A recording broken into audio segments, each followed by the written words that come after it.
तो दोस्तों पहला क्वेश्चन ये रहा, इसमें दिया है an electric traction motor drives a train with a total mass of 50,000 kilogram. The train accelerate from rest to a speed of 60 kilometer per hour in 30 seconds. If the tractive effort is constant and there is no losses, what is the value of the tractive effort? हमें tractive effort की value बतानी है. इसमें दिया है कि हमारा tractive effort यहाँ पर कांस्टेंट है और इसमें कोई भी लॉस नहीं है. ठीक है, बाकी ट्रेन का मास दिया है एम की वैल्यू और शुरुआत में रेस्ट में थी और ये 60 किलोमीटर पर आवर आ गई 30 सेकेंड में. तो हमसे इसमें ट्रैक्टिव एफर्ट यानी एफ टी की वैल्यू पूछी है, एफ टी की वैल्यू पूछी, लेकिन यहाँ पर कोई लॉस नहीं है और आपका ट्रैक्शन एफर्ट भी कांस्टेंट है. तो मतलब हमें सिंपल फोर्स की वैल्यू निकालनी है. तो फोर्स क्या होता है? F is equal to mass into acceleration. ठीक है, इसको आप अल्फा बोलते हैं. तो हमें इसमें दिया क्या है, ये हमें इसकी इनिशियल स्पीड जो है, इनिशियल स्पीड 0 है, मतलब u की वैल्यू यहाँ पर 0 है. देन v की वैल्यू आती है, मतलब फाइनल स्पीड है इसकी 60 किलोमीटर पर आवर. ठीक है, 60 किलोमीटर पर आवर है. तो एक्सेलरेशन क्या होता है? एक्सेलरेशन अल्फा जो होता है वो होता है v final speed minus initial speed upon T. T यहाँ पर टाइम, कितना टाइम लगा इसको अपनी वो इनिशियल स्टेट से फाइनल स्टेट में पहुँचने के लिए. तो फाइनल है 60 माइनस 0 अपॉन 30. तो ये कितना आ जाएगा? ये आ जाएगा 2 किलोमीटर और ये नीचे सेकंड में है तो सेकंड में आ जाएगा. तो इसकी अल्फा की वैल्यू हमारी क्या आ गई? अल्फा की वैल्यू आ गई 2 और यहाँ पर मास हमें दिया है, मास की वैल्यू 50,000 मतलब 50 इंटू 10⁻3. ठीक हो गया. अब हम यहाँ पर ये देखिए, ये है आपका किलोमीटर में, इसको पहले हम मीटर में कन्वर्ट करेंगे.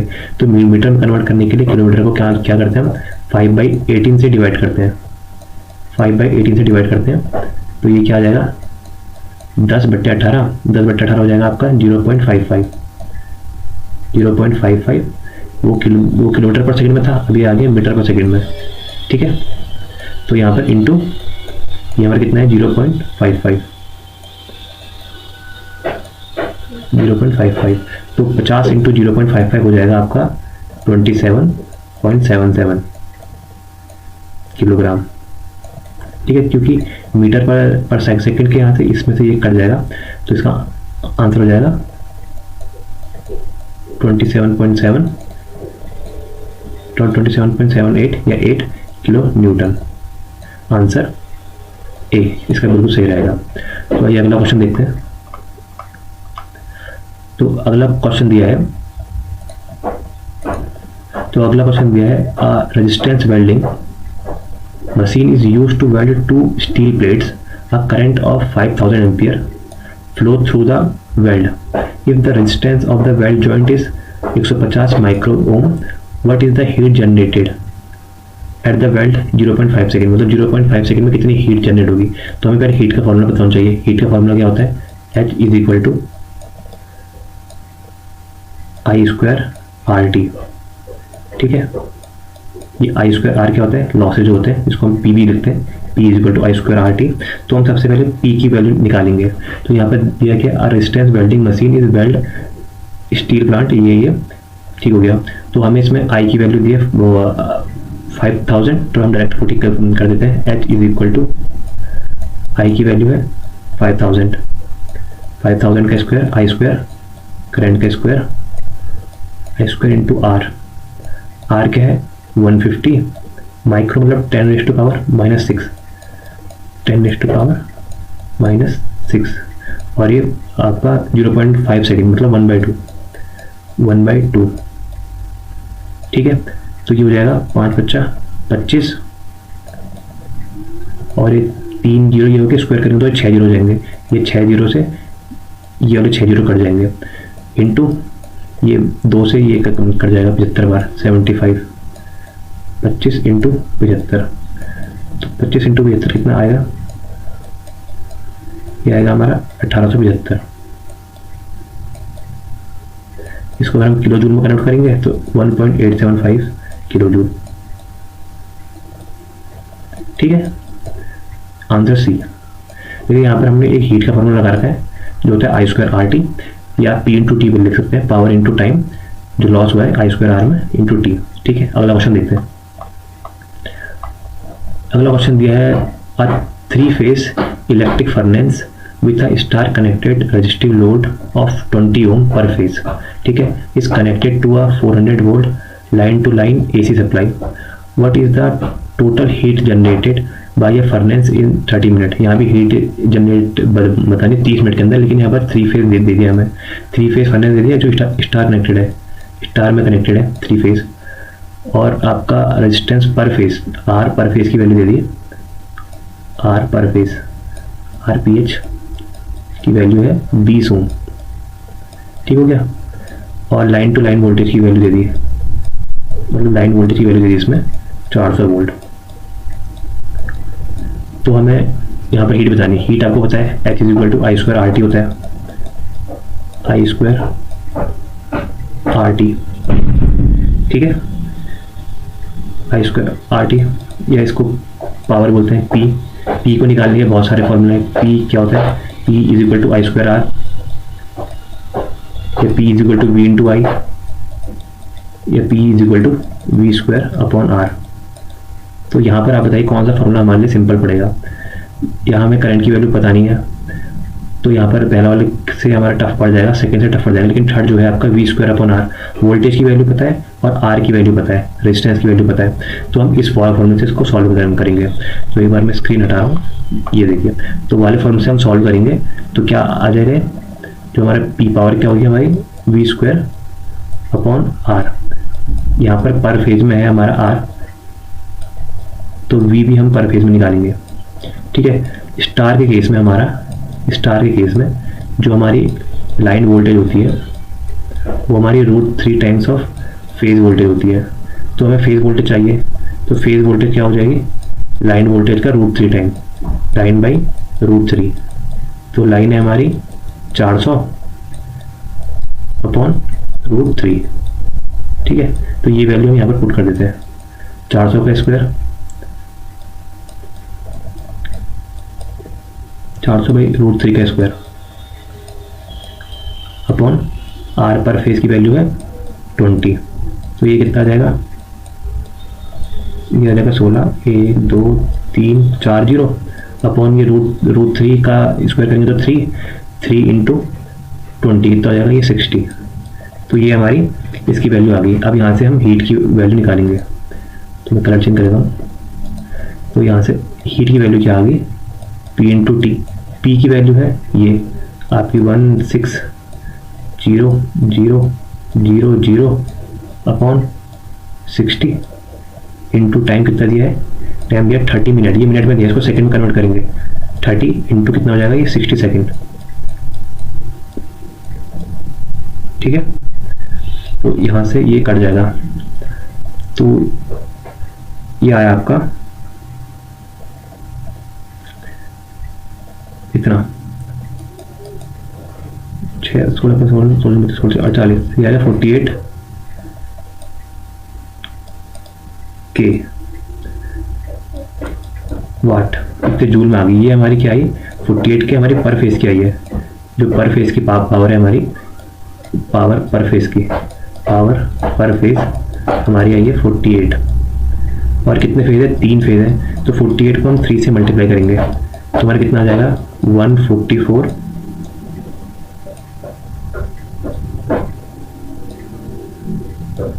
Kilo joule.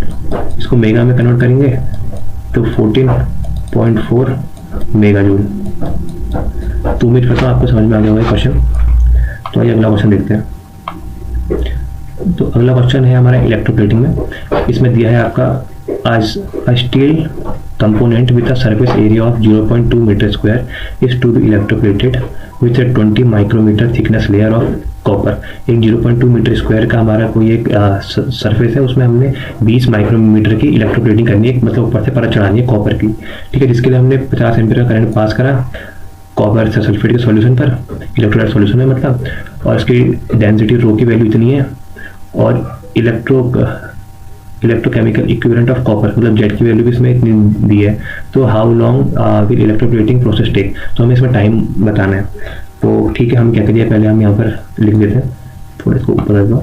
ये देखिए ए की वैल्यू दी है, एरिया में दिया है 0.2 मीटर स्क्वायर, और थिकनेस हमें दिया है टी की वैल्यू, थिकनेस टी एच लेता हूँ, थिकनेस की वैल्यू दी है आपका 20 माइक्रोमीटर, 20 इंटू 10⁻⁻6 को माइक्रो, सर मीटर में रहने देते हैं। ठीक है, रो की वैल्यू जो हमें दी है यहाँ पर, डेंसिटी की वैल्यू वो है 8960, ठीक हो गया। इसकी वैल्यू हमें इतनी दी है, और करंट पासिंग थ्रू इट कितना है 50 एम्पियर, और जेड की वैल्यू हमें दी है 0.329। तो हमें यहाँ पर टाइम बताना है। तो सबसे पहले हम निकालते हैं मास, टोटल मास कितना उस इलेक्ट्रोप्लेटिंग में चढ़ेगा। तो मास क्या होता है, वॉल्यूम इनटू डेंसिटी, डेंसिटी मतलब वही रो।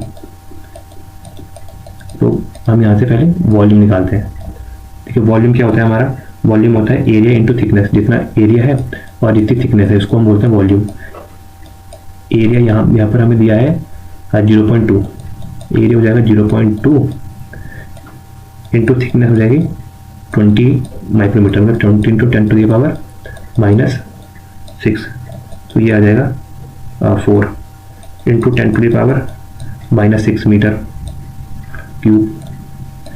अब इसकी वैल्यू हम यहाँ पर पुट कर देते हैं, इसकी वैल्यू यहाँ पर पुट करेंगे, इसके आगे सॉल्व करते हैं। तो ये आ गया 4, वॉल्यूम की वैल्यू 4 इंटू 10⁻⁻6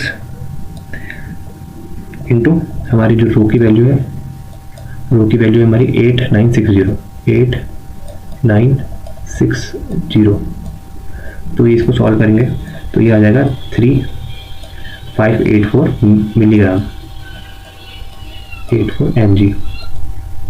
तो हमें फैराडे का लॉ पता है, फैराडे का इलेक्ट्रोमैग्नेटिक लॉ कहता है आपका जो मास होता है वो किसके बराबर होता है, जेड इंटू आई टी। तो हमें जेड की वैल्यू, हमें मास की वैल्यू यहाँ से पता चल गई, मास की वैल्यू जेड गिवन है, आई गिवन है, तो हमें टी की वैल्यू निकालनी है। तो यहाँ से टी की वैल्यू क्या हो जाएगी, टी इज इक्वल टू ये मास अपॉन जेड टी। मास कितना आया हमारा 3584 डिवाइडेड बाई जेड, जेड की वैल्यू है हमारी 0.329 और आई है 50। तो ये हम सॉल्व करेंगे तो इसका आंसर आ जाएगा आपका 2178.7 सेकेंड। तो ये हमारा सेकंड में आया, और हम इसको अगर मिनट में कन्वर्ट करेंगे, देखिए मैं यहाँ पर करता हूँ, इसको मिनट में कन्वर्ट करेंगे तो हम 2178.7 को हम 60 से डिवाइड करेंगे तो ये मिनट में आ जाएगा हमारा। तो ये मिनट में आएगा अप्रॉक्सीमेटली 36.4 मिनट। तो इसका सही आंसर हो जाएगा 36.4, ये 36.3 आंसर है, ए इसका सही आंसर हो जाएगा। तो आइए अब अगला क्वेश्चन देखते हैं। तो अगला क्वेश्चन दिया है हमारा, a 3-phase transformer is connected in a star delta configuration. The line voltage on the star side is 11 kV and a transformer has a turn ratio per phase of 20/1। तो इसमें लिखा है what is the line voltage on a delta side। तो delta side में line voltage क्या होगी, देखिए हमारा इसमें पहले मैं आपको डायग्राम दिखाता हूँ। हमारे स्टार साइड दिया है ये, और एक डेल्टा साइड दिया है, ठीक है। स्टार साइड मतलब ये देखिए स्टार साइड में ऐसे, और ये डेल्टा साइड है। स्टार साइड में हमें दिए है, स्टार साइड में जो लाइन वोल्टेज है वो 11 kV, ये है 11 kV, यहाँ पर वोल्टेज है 11 kV। तो पहले हमें स्टार की फेज वैल्यू निकालनी पड़ेगी, क्योंकि स्टार के केस में जो हमारा स्टार होता है, इसके केस में मैं बताता हूँ, हमारी लाइन करंट IL और फेज करंट बराबर होते हैं, लेकिन हमारी जो लाइन वोल्टेज है BL वो √3 टाइम्स ऑफ फेज वोल्टेज होती है BP, ठीक है। तो यहाँ पर हमारी लाइन वोल्टेज दी है जो आपके √3 टाइम्स ऑफ V फेज है। तो हमें फेज वोल्टेज निकालनी है, ये फेज वोल्टेज निकालने के लिए हम अभी करेंगे फेज वोल्टेज के लिए लाइन वोल्टेज डिवाइडेड बाय √3। तो यहाँ पर जो हमारी वोल्टेज आ जाएगी ये आएगी 11/√3, ठीक है ये। और अब हमें इसको यहाँ से शिफ्ट करना है, यहाँ से यहाँ कन्वर्ट करना है, और इसमें ट्रांसफॉर्मेशन रेशियो भी दिया है, कितना दिया है 20:1। तो यहाँ पर वोल्टेज पूछ रहा है आपका डेल्टा में वोल्टेज कितनी होगी, लाइन वोल्टेज, ये डेल्टा की यहाँ की पूछ रहा है लाइन वोल्टेज VL डेल्टा के केस में। देखिए हम जानते हैं कि डेल्टा के केस में क्या होता है, हमारी लाइन वोल्टेज और फेज वोल्टेज बराबर होती है, VL और V फेज बराबर होते हैं। तो अगर जब हम इसकी फेज वोल्टेज निकालेंगे तो वही हमारे यहाँ पर लाइन वोल्टेज रहेगी। तो देखिए इसको हम निकालेंगे कैसे, तो इसके लिए देखिए हमारा जो यहाँ पर स्टार के केस में लाइन फेज वोल्टेज आई थी, स्टार के केस में phase voltage in case of star वो हमारी आई थी 11/√3, ठीक है। और हम इसमें जानते क्या है कि हमारा जो टर्न रेशियो है, मतलब N1/N2 या N2/N1, आप कुछ भी लिख के N2/N1 is equal to V2/V1। तो हमें यहाँ पर V2 की वैल्यू चाहिए और इसका फेज में है, तो V2 फेज की वैल्यू क्या हो जाएगी, V2 फेज की वैल्यू हो जाएगी V फेज जो ये V1 की वैल्यू है अपॉन इनका N2/N1 कितना आ जाएगा यहाँ पर 20। तो ये हमारे पास आ जाएगा यहाँ से, यहाँ हमारे पास आएगा V फेज 2 की वैल्यू, V फेज 2 या जो इस साइड पर आ जाएगी वो आएगी 11/√3 इंटू यहाँ पर 20 से मल्टीप्लाई हो जाएगा। यहाँ पर 11 ही केवी में है, तो ये सब केवी में आ रहे हैं। तो इसको जब हम सॉल्व करेंगे तो ये हमारा आ जाएगा केवी में 550/√3 वोल्ट। हम इसको आगे सॉल्व करेंगे, यहाँ पर दिखा देते हैं आपको 11,000 है, यहाँ पर 550 को हम √3 से डिवाइड करेंगे तो ये हमारे पास आ जाएगा आपका 317.5 वोल्ट। तो इसका आंसर क्या हो जाएगा सही, इसका आंसर हो जाएगा बी, क्योंकि ये हमारी आई है फेज वोल्टेज और डेल्टा के केस में फेज वोल्टेज और लाइन वोल्टेज बराबर रहती है, इसलिए इसका आंसर 317.5 या 4 वोल्ट जो भी है आपका वो हो जाएगा। तो हमने करा कि इसमें सबसे पहले हमने स्टार साइड में हमने वोल्टेज देखी, ये आपकी फेज वोल्टेज है, फेज से हमने लाइन निकाली तो √3 टाइम कर दिया, इसका मतलब 1/√3 टाइम कर दिया। तो 1/√3 को फिर हमने डेल्टा में कन्वर्ट करा भाई आपको जो टर्न रेशियो उसके हिसाब से, मतलब हमारी 11/√3 का हमने अपॉन 20 करा, मतलब 11/√3 इंटू 20, तो 11 केवी मतलब 11,000 अपॉन √3 इंटू 20 करा तो हमारा 550 अपॉन √3 आ गया, जो हमारा कितना आ गया आपका 317.5 वोल्ट। और यही हमारी वो आपके डेल्टा साइड में लाइन वोल्टेज भी होगी, क्योंकि लाइन वोल्टेज और फेज वोल्टेज बराबर रहती है इस केस में। तो उम्मीद करता हूँ आपको समझ में आया होगा। आइए अगला ऑप्शन देखते हैं। तो अगला क्वेश्चन दिया है आपका, a 3-phase transformer has a rating of 150 kVA, the line voltage are 11 kV on the primary and 400 volt on the secondary. If the transformer is star connected on both side star connected है, तो इसमें लिखा है what is the phase current of primary side। तो primary side में phase current क्या होगी, तो हमें S की वैल्यू दी है, तो S क्या होता है apparent power, S is equal to √3 into VL/IL line voltage और लाइन करंट। तो 3 फेज में जो भी दिया रहता है बाय डिफॉल्ट वोल्टेज हमारी लाइन वोल्टेज होती है। तो यहाँ से सॉल्व करते हैं, देखिए ये 150 इंटू 10⁻³ kV में है इज इक्वल टू √3 इंटू आपका VL लाइन वोल्टेज की वैल्यू 11 kV, प्राइमरी साइड में निकालने 11 इंटू 10⁻³ इंटू IL। यहाँ से 10⁻³ और 10⁻³ कट गया तो IL की वैल्यू क्या आ गई, IL आ जाएगा हमारा IL यहाँ से ये आ जाएगा 150 अपॉन √3 इंटू 11, ठीक है। तो यहाँ से हम इसको सॉल्व करते हैं, तो ये आ जाएगा 150 अपॉन √3 होता है आपका 1.732 इंटू 11 आपके अप्रोक्सीमेटली 19 के आसपास आ जाएगा 19.05। तो इसको हम सॉल्व करेंगे तो ये आ जाएगा आपका 7.873 एम्पियर। तो ये आगे लाइन वोल्टेज, हमें क्या निकालना है फेज वोल्टेज, हमें फेज वोल्टेज निकालनी है, लेकिन हमें पता है कि स्टार केस में लाइन वोल्टेज और फेज वोल्टेज बराबर रहती है, जो आपका आ जाएगा 7.87 एम्पियर। तो इसका सही आंसर हो जाएगा 7.87 एम्पियर। तो हमने जो एपरेंट पावर का फॉर्मूला है इसके थ्रू हमने लाइन वोल्टेज निकाली, और स्टार के केस में लाइन वोल्टेज और फेज वोल्टेज बराबर रहता है, तो इसलिए आंसर आ गया 7.87 एम्पियर। तो आइए अगला क्वेश्चन देखते हैं। तो अगला क्वेश्चन दिया है आपका 100 kVA 11 kVA upon 400 volt transformer, मतलब स्टेप डाउन ट्रांसफार्मर है, हैज एन आयरन लॉस की वैल्यू दे दी है 800 वाट, और a full load copper loss भी दे दिया आपका 1200 watt. At what load in kVA the maximum the efficiency will be maximum, मतलब किस पार्ट में हमारी किस kVA के लिए हमारी मैक्सिमम इफिशियंसी रहेगी। तो हमें बताएं मैक्सिमम इफिशियंसी कब आती है, जब हमारे वेरिएबल लॉस कांस्टेंट लॉस के बराबर हो जाए, मतलब पीआई और कॉपर लॉस बराबर हो जाए। ठीक है, तो यहाँ पर ये दोनों को बराबर करना है, मतलब पीआई की वैल्यू हमारी आयरन लॉसेस की वैल्यू कितनी है 800 वाट, और ये एक्स स्क्वायर टाइम कर देता हूँ क्योंकि ये बराबर नहीं दिख रहे हैं, तो इसमें कुछ ना कुछ फैक्टर का मल्टीप्लाई है तभी ये दोनों बराबर हुए हैं, एक्स स्क्वायर टाइम इंटू 1200। ठीक है, तो यहाँ से एक्स की वैल्यू आ जाएगी, एक्स स्क्वायर की वैल्यू आ जाएगी 800 अपॉन 12, मतलब क्या आ जाएगा ये 2/3, क्योंकि ये 2 जीरो से ये 2 जीरो कम कर जाएंगे, 4 दूनी 8 4 6 12 2/3। तो यहाँ से एक्स की वैल्यू क्या आ जाएगी, एक्स की वैल्यू आ जाएगी √2/3, तो ये होता है आपका 0.816।